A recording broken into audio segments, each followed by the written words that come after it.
Welcome to our channel HP dream world. আমাদের অষ্টমীর দুর্গাপূজার ভিডিওতে আপনাদের অনেক অনেক স্বাগতম। সপ্তমীর দিন কোথাও বের হইনি আমরা, ষষ্ঠীতে একটু বেরিয়েছিলাম, সপ্তমী তো কোথাও বের হইনি, বাসায় বসেছিলাম। আর এটা হচ্ছে অষ্টমীর দিন সকালে অঞ্জলির সময়। তো অঞ্জলি দিতে গেলাম একটু, কারণ মায়ের মুখ দর্শন করে অঞ্জলি না দিলে কি হয়, পূজার সময় মাকে দর্শন করব, অঞ্জলি দিব, এটাই তো একটা বিশেষ কৃপার ব্যাপার। তো সকালে গেলাম, তারপর এক ব্যাচ অলরেডি হয়ে গেছে, আমরা সেকেন্ড ব্যাচে অঞ্জলি দিলাম। তো এই যে হচ্ছে আমাদের আউটফিট চেক, মোটামুটি ম্যাচিং করতে চাইনি, বাট র্যান্ডমলি কীভাবে যেন ম্যাচিং হয়ে গেছে। এই যে একটু লাইট টিপ এভাবে করে আমাদের এরিয়াতেই গেলাম, আশেপাশেই। তো এটা হচ্ছে ভবদাহ কলেজের পূজা। এই প্রতিমাটা খুব সুন্দর হয়েছে, মানে একদম মনে হচ্ছে যে মা খুব সুন্দর একটা স্টাইলে দাঁড়িয়ে আছে। তারপরে এই যে গণেশ, তার পাশে আবার হনুমানজি বুক চিরে দেখাচ্ছে, তারপর ওইদিকে শিবজি মহারাজ আছে। মানে এই প্রতিমাটা বেশ ভালো করেছে। এই যে মানে একদম মনে হচ্ছে একদম পারফেক্ট। তারপরে এই যে সবাই প্রসাদ পাচ্ছে অষ্টমীর, লুচি ডাল সুজি প্রসাদ। তো আমরা কখনোই প্রসাদ পাইতে পারি না, কারণ সবাই ভোগ রান্না করে দেয় না। তো মাতাজি হচ্ছে ভোগ রান্না করেছিল, ভগবানকে দিয়েছিল, তো এই জন্য আমরা লুচি ডাল সুজি প্রসাদ পেয়েছিলাম। জীবনে প্রথম আমরা অঞ্জলি দিতে গিয়ে বা দুর্গাপূজায় প্রসাদ পেয়েছি। আবার চলে আসলাম বাসায় এসে তারপর রেডি হয়ে স্বপ্নাও আসছিল, ওরে আবার এসে আমরা একটু কাজে লাগাইতেছিলাম নারকেল করে নাড়ু বানানোর জন্য। তো সবাই আসছিল, তো রেডি হয়ে আমরা আবার খুলনার পূজা দেখতে বের হইলাম। আর এটা হচ্ছে নবমীর দিনের ভিডিও। অষ্টমীর দিনও আমরা বিকালে কোথাও বের হইনি, অঞ্জলি দিয়ে বাসায় ছিলাম বসে। তারপর নবমীর দিন এটা হচ্ছে রাতের বেলার ভিডিও। তো রাতের বেলায় সবাই আসছিল, মামা মাসি মেসো ভাই ওরা সবাই আসছিল। আমরা সবাই একসাথে রেডি হয়ে তারপরে বের হইলাম। তো এই যে মোটামুটি সবার আউটফিট এরকম। আর এটা হচ্ছে আমার আউটফিট ছিল একটু পার্পেলের উপর, মানে এটাকে কারচুপি কাজ বলে কি না আমি জানি না, বাট ওরকম টাইপেরই। আর জামাটা আমার খুবই পছন্দ হয়েছে। আর মিতামাসির শাড়িটা মিতামাসিকে পরে খুবই সুন্দর লাগতেছে। আর মিতামাসি তো এমনি সব সময় মানে ক্যামেরা ফ্রেন্ডলি, খুবই সুন্দর সুন্দর ছবি ওঠে। মিতামাসিকে অল টাইম ভালো লাগে, অল টাইম গর্জিয়াস। তো তারপরে আমরা মা লুচি বানালো, তারপর ডাল লুচি ডাল, তারপরে মিষ্টি, এগুলো আমরা প্রসাদ পাইলাম। প্রসাদ পেয়ে তারপরে হচ্ছে আমরা বের হয়ে গেলাম নবমীর পূজা দেখতে। মিষ্টিগুলা কি সুন্দর করে সাজানো। এই যে দিদা আর আমি হাঁটতে হাঁটতে যাচ্ছি। এটা হচ্ছে সাচেন্দ্র রোডের পূজা, যেটা আমার সব থেকে মোস্ট ফেভারিট পূজা হয় সববার, এবং এখানে প্রতিমাটাও প্রত্যেকবার খুবই সুন্দর করে। এই যে অন্ত মিতামাসি সবাই হেঁটে হেঁটে যাচ্ছে। আর লাইটিংগুলো দেখেন, এবার বললাম না খুলনায় লাইটিং খুবই সুন্দর হয়েছে প্রত্যেকটা জায়গায়। এই যে মা আর আমার আউটফিট এবার ম্যাচিং হয়ে গেছে, মানে পার্পেলের ভিতর চলে আসছে। কি সুন্দর লাইটিং করছে সাচেন্দ্র রোডের লাইটিংটা। আর এই যে হচ্ছে মায়ের মুখ, এইখানে মা প্রতিবার খুব সুন্দর করে, এইবারও অ্যাজ ইউজুয়াল সুন্দর করছে।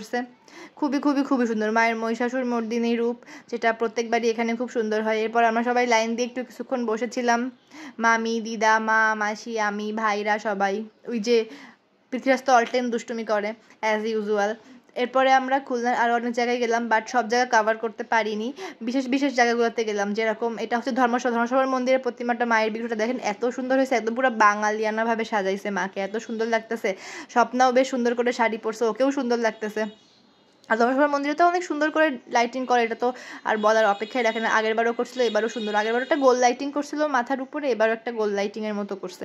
তারপরে আমরা গেলাম হচ্ছে এটা সাহেবের কবরখানার পূজা। সাহেবের কবরখানার পূজাটাও ভালো করছে। সাহেবের কবরখানার পূজা শান্তিধামের পূজা হচ্ছে পাশাপাশি হয় একই সাথে। ওই যে হেঁটে গেলে দেখা যায় ওই সামনের মণ্ডপটা, ওটা শান্তিধামের পূজা। এই যে সাহেবের কবরখানার পূজা, সাহেবের কবরখানার মাটাকেও খুব সুন্দর লাগতেছে, খুবই গর্জিয়াস। এবার না খুলনার সব প্রতিমাগুলো খুব সুন্দর গর্জিয়াস করছে, আর এত ভালো লাগে মায়ের মুখগুলা দর্শন করতে। এটা হচ্ছে শান্তিধামের পূজাটা। শান্তিধামের পূজায় আমরা এসে কিছুক্ষণ দাঁড়ালাম, ভিডিও করলাম, তারপরে চলে গেলাম হচ্ছে বড়বাজারের দিকে। আর শান্তিধামের এইটা দেখেন গেটটা কি সুন্দর করছে, মানে মোটামুটি বড়বাজারে যেরকম করে ওর একটা মিনি ভার্সন বলা যায় ওরকম। বাট সোনাপট্টির দিকে তো বা বড়বাজারের দিকে তো অনেক বড় গেট করে, এই গেটটাও ভালো লাগছে। এবার চলে আসলাম হচ্ছে আমরা বড়বাজারের পূজা। বড়বাজারে সোনাপট্টির পূজা তো অনেক সুন্দর, এই লাইটিং পুরা বিল্ডিংয়ে আশেপাশে সব জায়গায় করে, মোটামুটি খুবই ভালো লাগে দেখতে। এখানে আসলেই মনে হয় যে মানে একটা পূজা ভাইব চলে আসে।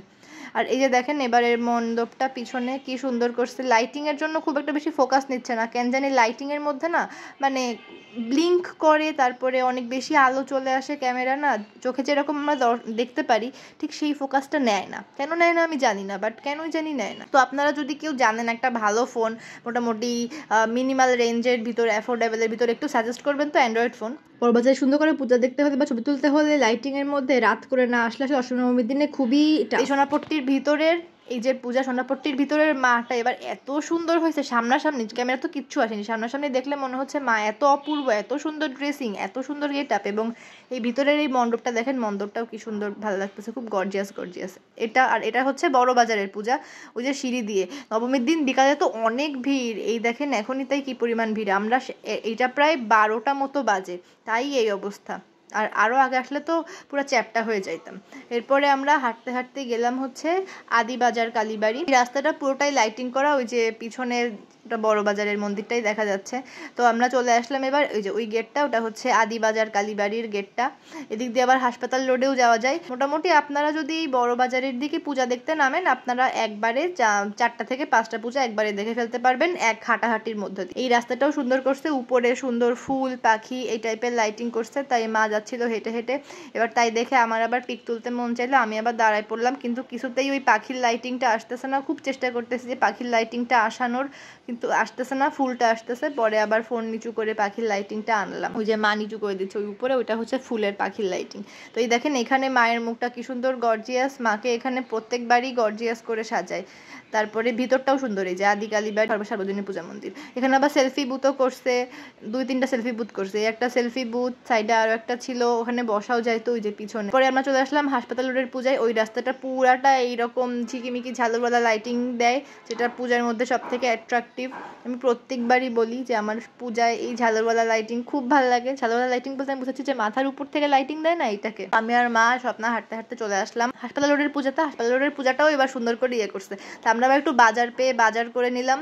তাই এখানে হচ্ছে ছিল বরবটি আর লাউ, তাই মা বলতেছে যে লাউ বরবটির শারদীয় শুভেচ্ছা, বাজার তো করতেই হবে, নাহলে খাবো কি। তো হাঁটতে হাঁটতে চলে আসলাম আমরা ওই হাসপাতাল রোডের পূজায়। এটা তো প্রত্যেকবারই মণ্ডপ কি মানে বাইরে যেটা সাজায় আর কি, ওই স্ট্রাকচারটা ইউনিক করে।